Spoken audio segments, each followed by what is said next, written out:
Qaysi hamyurtlar Toshkentdan Moskvaga navbatdagi reyslarimiz o'z yo'liga chiqmoqda. Kimda-kim Toshkentdan Moskvaga ofitsial reys avtobuslarga ketmoqchi bo'lsa, uzoqda transport avtobuslar sizlarga xizmat qiladi. Avtobuslarimizda qulaylarda zaryad ustroyствоsi bor, konditsionerlar ishlaydi, pechkalar kun-tun ishlab boradi. Keyin bundan tashqari voditellarimiz 3 tadan voditel bo'lib, har voditelimiz 4-5 soatda o'z o'rnini o'zgartiradi va 68-70 soat mobaynida sizni manzilga yetkazib qo'yishga harakat qilamiz.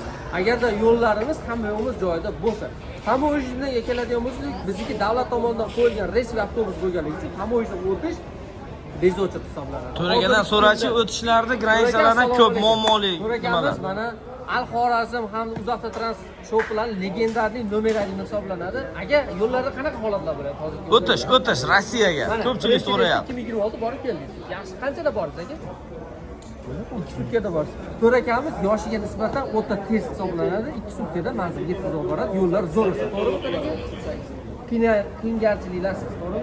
Zapret deport bo'lganlarni qaytaryaptimi yo yo'qmi? Sizda qaytardimi, qaytarmadim? Qaytardim, nechta? Ikkitami? Aizlar kim ism familiyasini o'zgartirib ketib, tavakkal ketayotgan bo'lsa, biz ularga kafolat bermaymiz. Biz faqatgina avtobusimizga kafolat beramiz. Avtobusimiz agar texnik nosoz bo'ladigan bo'lsa, ikkinchi texnikani jo'natishga harakat qilamiz. Avtobusimizga keladigan bo'lsak, mana o'sha ko'rpalar bir martalik tarqatilmoqda avtovayzal ma'muriyat tomonidan. Hammaga rahmat, sog' salomat.